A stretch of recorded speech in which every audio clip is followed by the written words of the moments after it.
Hello Minecrafters, and welcome to episode 42 of our Let's Play Infinity. And as we have been working on our Applied Energistics, I figured that's probably what we'll keep on working on for at least a little while longer. So I've kind of got this laid out, changed downstairs a little bit also, and I'll show you that in just a minute. I spoke a little bit about priorities last night. Not last night, last episode. And so the way I have my ME drive set up is this is going to be my primary. So I've got it not set up anymore because I moved it. So I'm going to have it at 100. And then this one I'll set at 99. This one I'll make 98. And 97. 96. And the last one here will be 95. So basically what that means is anything that I put into the system here that doesn't go in, that's going to go into a drive, will go into one of these. And then one of these, and one of those, and one of those, and one of those, and one of those. And in order of priority here, it will go in this one, this one, this one, this one, and zigzag on down through here until all of them are full. And then it will go to the next area. The reason for that is that way I can make sure that, you know, it's filling from left to right and kind of keep up with how full everything is. So I've done a little bit of work downstairs, so let's take a look. Now this is based off of the same system as what I did last episode. I've just kind of spread it out and laid it out a little bit different. But you've still got, like on your red channel right here, and this is actually the first time I ever did color channels, just to kind of help it stand out a little bit and hopefully make it easier to tell what I'm doing.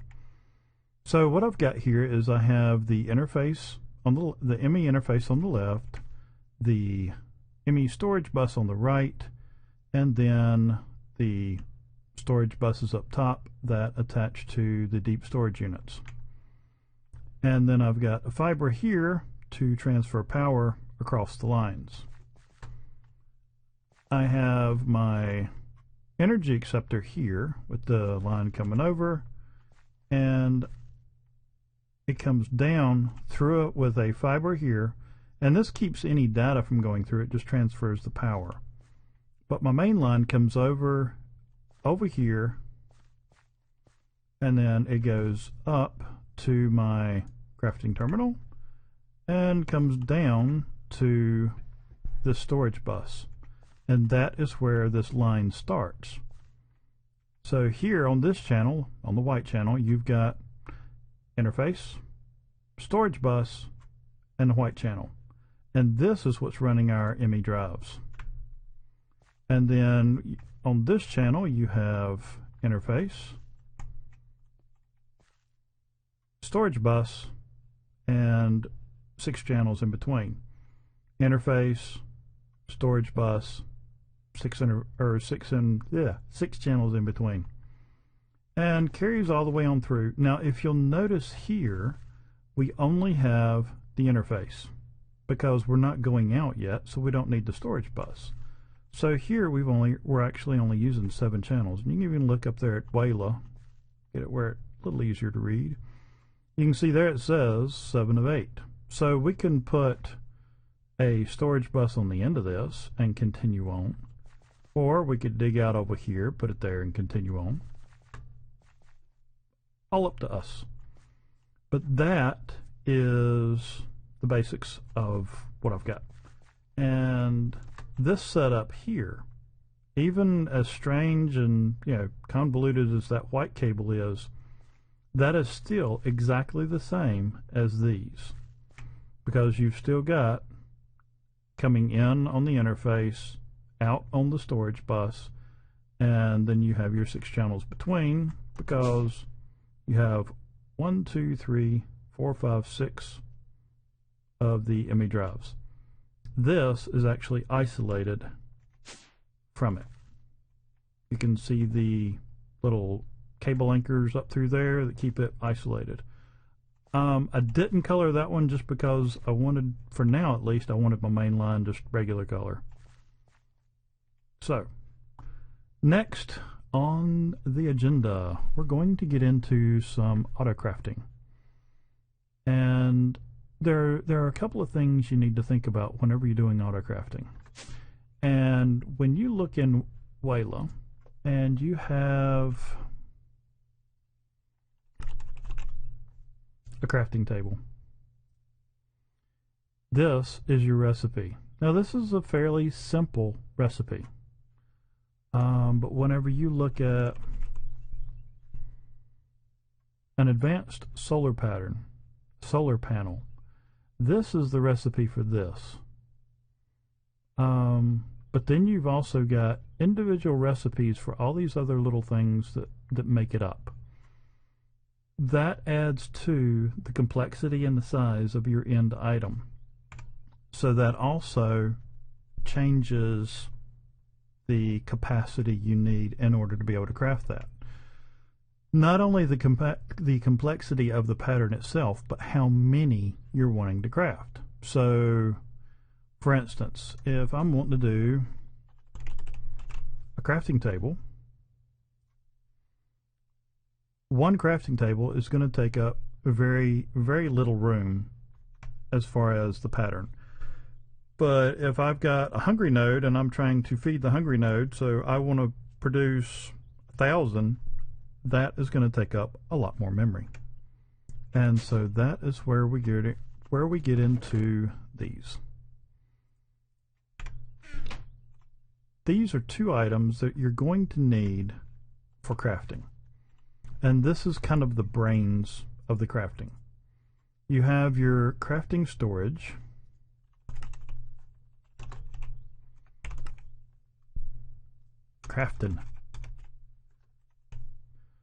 So you have your crafting storage. You have 1K, 4K, 16K, and 64K. And these are basically, you have a crafting unit and a storage component, just like you're making the storage cells for the ME system. And then the crafting unit is made this way. I went with the 4K simply because that normally takes care of what all I need to do. So that's kind of where I start off at. If I need something larger, I can always make more. So what I want to do is I want to punch through the floor here because I kind of want to see these because they're actually kind of cool looking. And I'm going to place the 4K crafting storage unit here. And then I'm going to place a crafting coprocessing unit and then another one.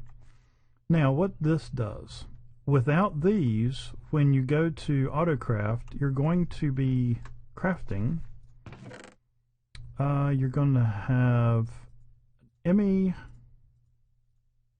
okay, you're going to have an ME interface, and then you're going to have one or more molecular assemblers. So you're going to have your pattern in here. That way, when you call something for the pattern, it's going to go to this interface and it's going to look for a molecular assembler attached to it. And then anything from that pattern will be crafted in an attached molecular assembler.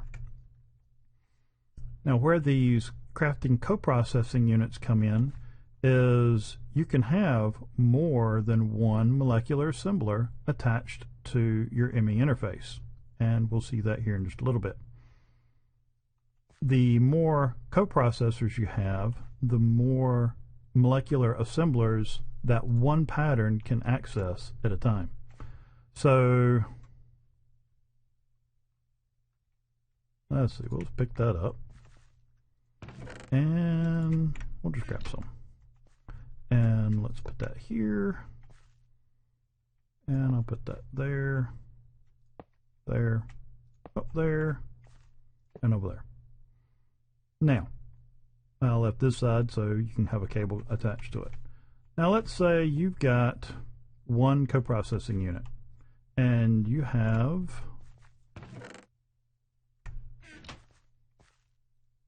a pattern in here, and you're making furnaces.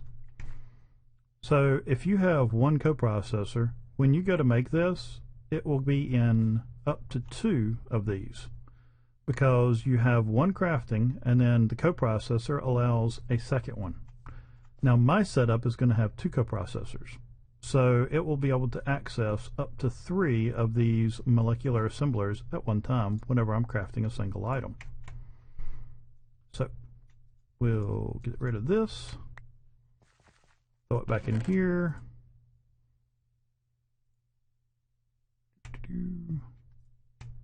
because I don't want to get too far ahead of myself.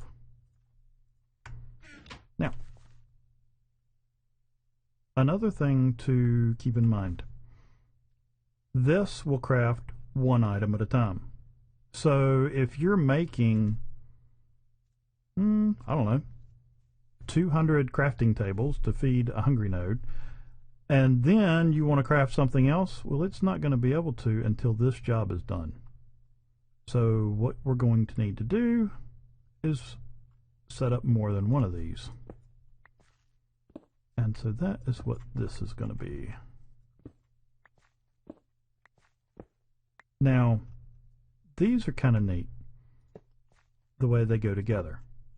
But one thing you have to remember is, in order for this to be a valid item, it has to be what's called a blockoid.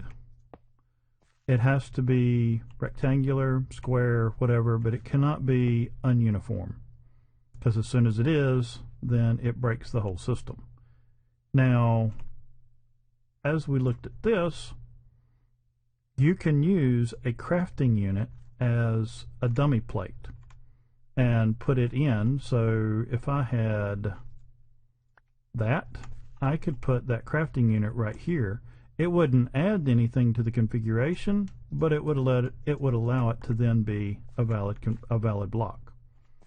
So let's go ahead and place the rest of these.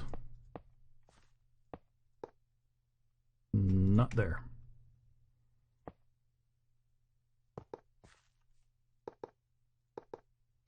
And I'm just going to place those up there for now, because I want to grab my cable here. And yeah, I was playing around with different colors. And the reason I'm placing it there is, I'll show you. Oops.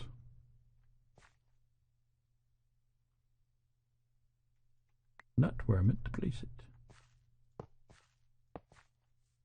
Oh, come on.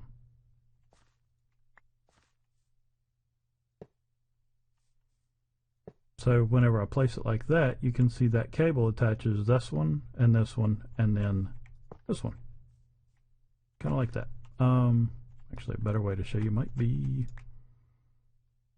putting it up there. There. All right, now we want to attach this, and actually, I don't know if that's going to work or not. Here's something I have found.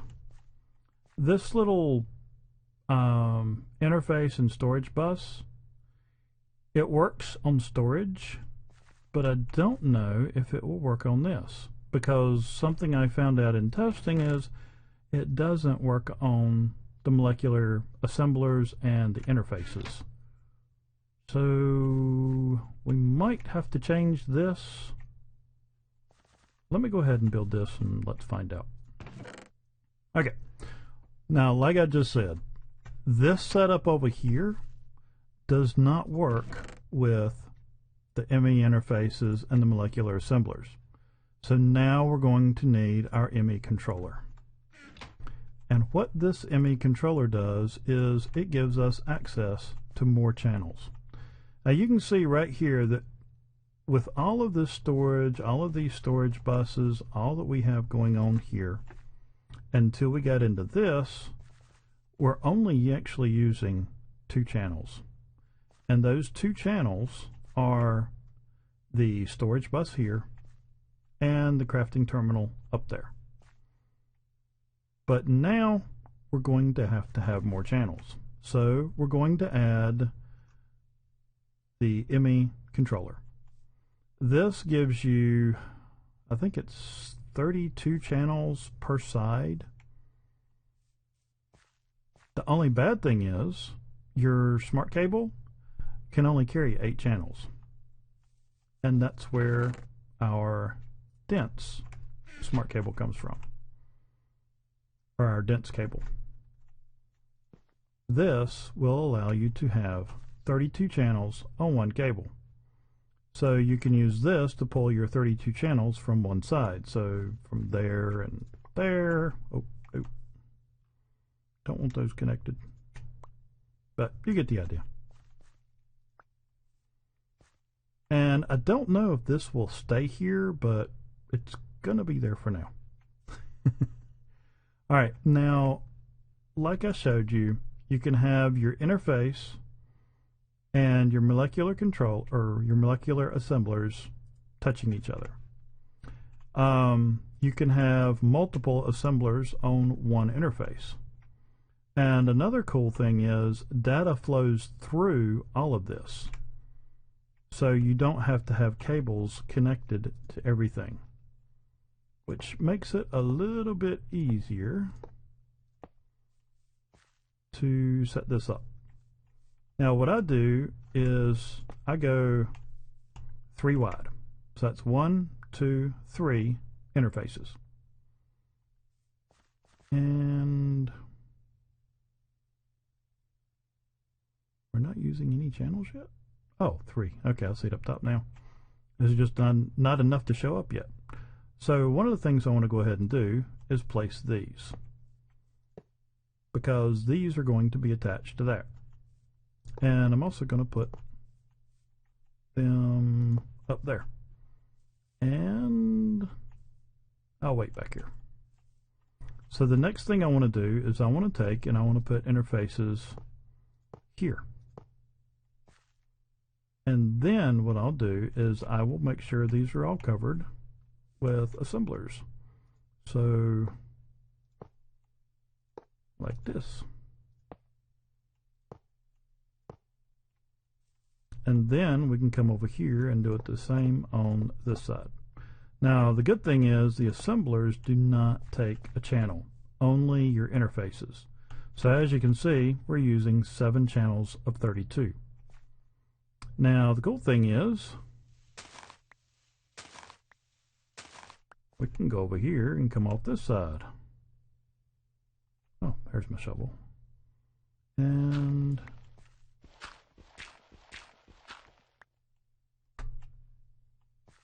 let's see.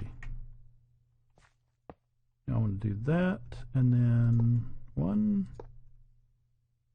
2, 3.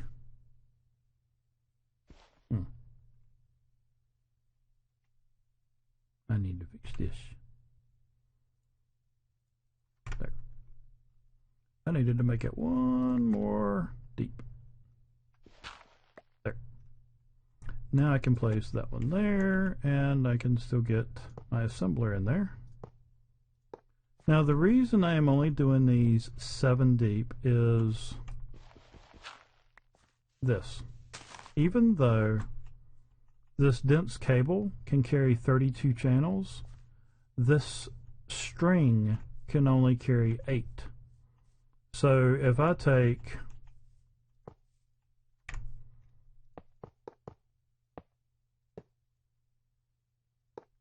see, that is the maximum this can talk through each other.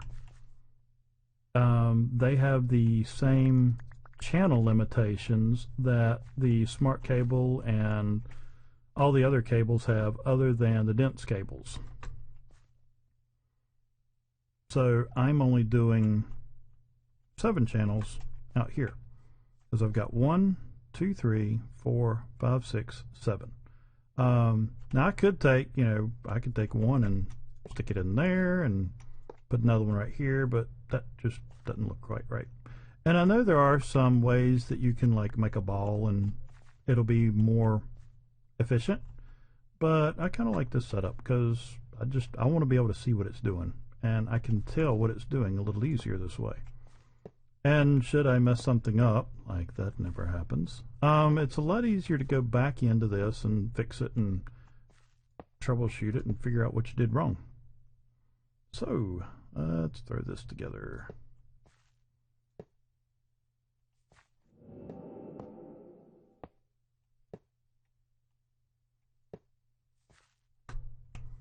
And we'll come over here and place these. And there is one other thing that I want to make you aware of on these assemblers. Inside here, this is your crafting, and this is what it's using to craft. It'll craft it, come over here and spit it out. And then you have all of these over here. Well, if you look right here on the acceleration card, if you look down molecular assembler, the last item on here, you will see that this acceleration card does work on the molecular assembler. So you can put 5 acceleration cards in this one molecular assembler and make it go considerably faster. But I'm not going to do that right now. Did I make enough to do that again? I got 6. I need 7. Why am I short 1? I thought I had enough to do that again. 14 channels, 7, 7. Well, we'll just leave it at that for now. Okay, now, one thing you might be wondering is, okay, now that we've got all this put together, normally we put our patterns in here. Well, with all that on it, it's a little hard to get to it. So then you have the ME pattern terminal. And what this allows you to do is, I'll just slap it on the network somewhere. That looks good. Pattern terminal. Oh wait, no, that's not what I want.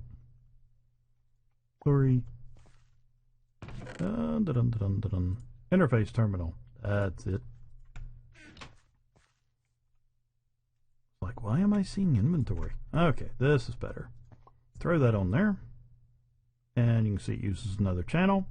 And you can see it is looking at 14 molecular assemblers, which is all of these. We've got 7 down that way and 7 over here.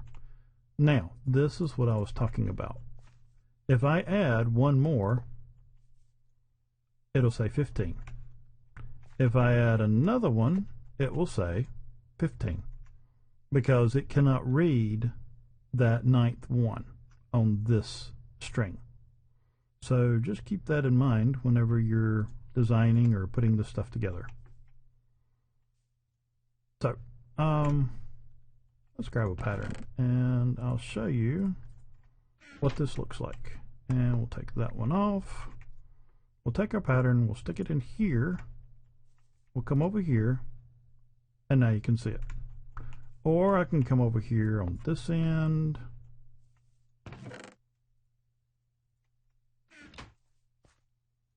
open that one up, and we'll put in the wall.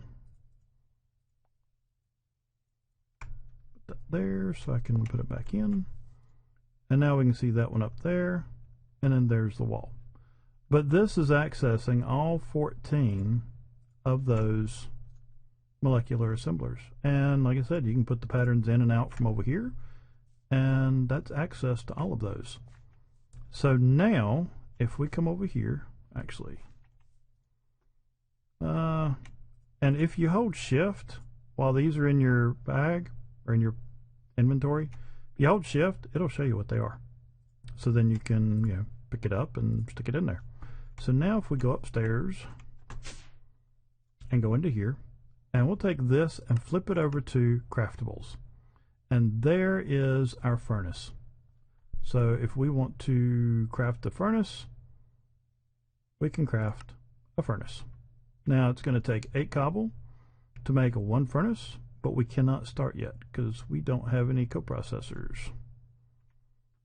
All right, I was wrong. You have to have a coprocessor to craft it all. 2 coprocessors will access more molecular assemblers. Now we're going to find out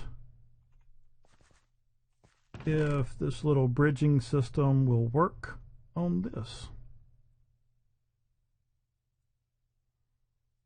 And my computer is wanting to reboot. Hopefully I can get done with this video before it decides it's going to do it anyways.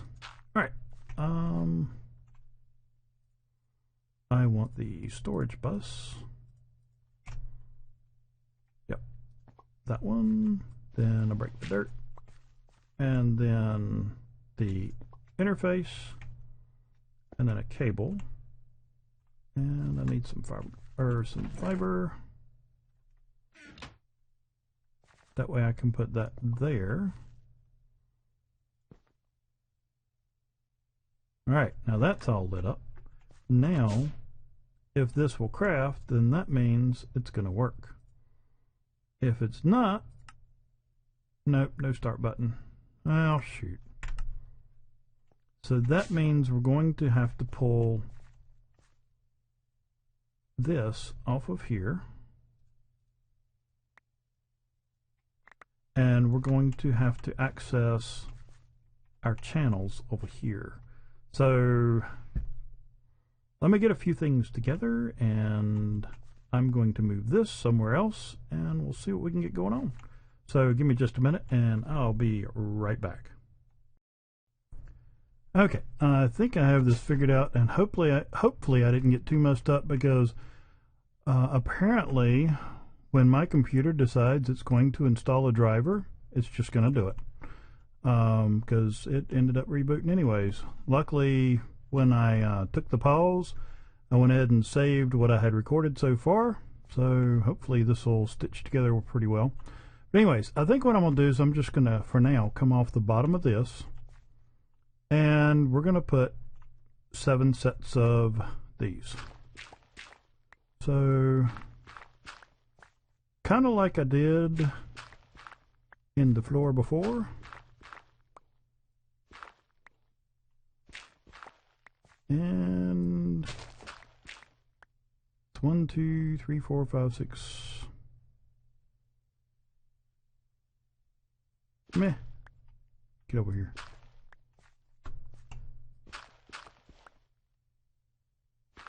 Seven.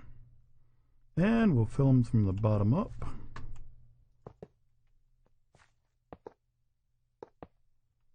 And I guess I can go ahead and take these out there and there.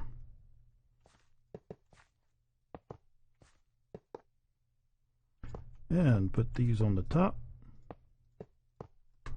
Now,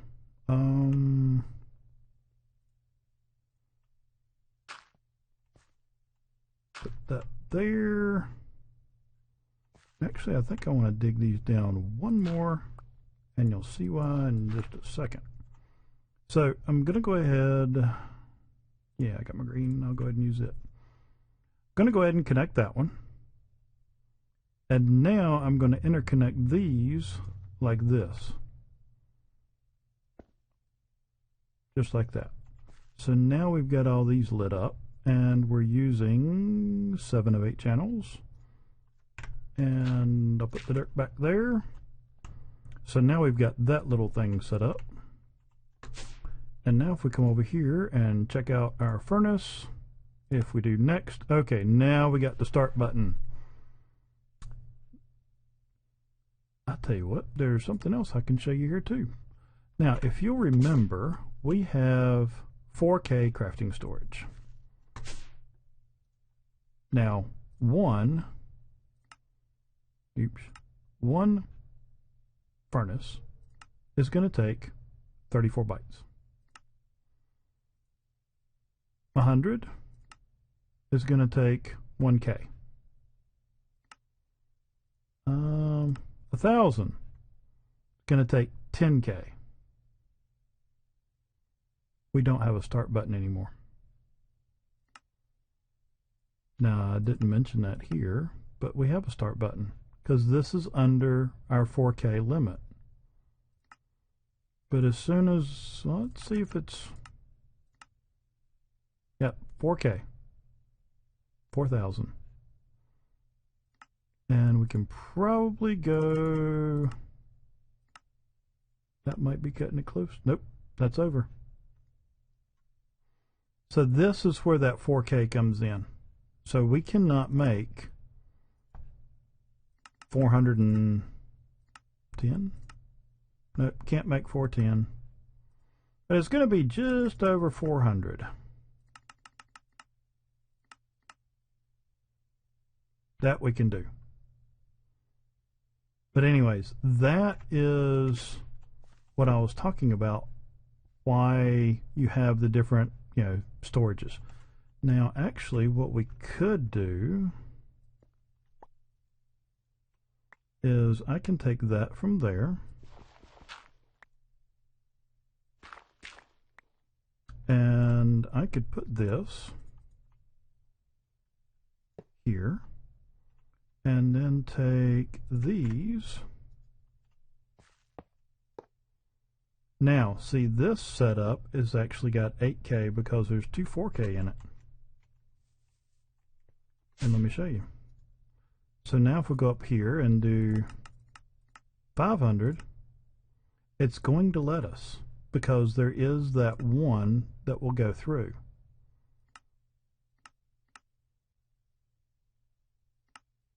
There's only one set that has enough storage for it, but it will go through. Now, if I just do 100 of these, and I can flip through crafting CPU 1 or 0, 1, 2, 3, 4, 5, and so on.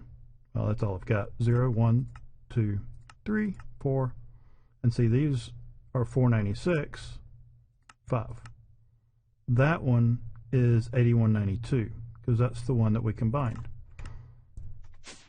So, something to keep in mind when you're putting these together is, do you want a bunch of small ones? So, like right now, 1, 2, 3, 4, 5, 6, I have 6 sets. So I can craft 6 different things at one time. I can take this one back apart, make the stack here, and I can do 7 different things, but nothing can go over 4K. So that will give you an idea of how all that works. So just for the heck of it, let's do 300. We'll tell it start. So now we can go down here and we can see it working. And let's see, oh, there it is. So it is using that one, that one, that one, that one, and that one. So it's using 5. It's got 4, so I guess it will do 1 plus the coprocessors. So there you go. And if we come into here, that is where that is at. And now it is done. So we can come back over here, change this to storable. And I don't know what I'm going to do with 300 furnaces, but there you go. And that is how Autocrafting works in Applied Energistics 2. And I might end up adding some more of these. And eventually, I had told you that my cables are going to run around the perimeter and all that. Well, I'll end up having this somewhere else. So I'll probably be able to put that somewhere else. Reason being, that way I have better access to the channels and things like that. Sticking it back here was just a temporary thing to feed off of these. Some of the things I have planned out really well, some I don't. Oh, wait. There's one more thing I need to do. And that is to place my ME pattern terminal. Because that is how you make these patterns. And I can just plop it on top of there. These are facades, by the way. And so now I can take a blank pattern, put it in here, and let's say I want to be able to make pistons. Let's pretend I don't have any. I can come over here I can shift click that into here, and I can tell it make it. So now I have a pattern to make pistons. I can come down here, stick that in there, and now if we look, it'll actually be in the same one right there. If you take it and put it here, it should still be there as well. Nope, it's going to be in another one. So it's one row is one assembler. Yep. So that's how that works. So one thing you want to keep in mind is if you're going to be making a string of something, trying to think of something that would be a good idea or a good example.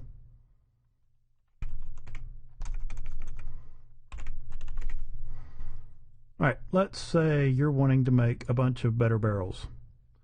You can do chest in one, you can do the slab in another, you may want to do fences in another, things like that, but you'll want it stacked this way. That way when whenever you tell it to do a whole bunch of one thing, it's not backing up in one area. It can actually use that one and that one and that one and that one. Solar panels, another good idea. When there are a lot of child builds, a lot of little things that make up the larger, try and keep a lot of those little things spread out across your interfaces, and that will make it a lot easier and a lot quicker. And yeah, I guess I can take, how many channels have I got left on that? 4 of 8.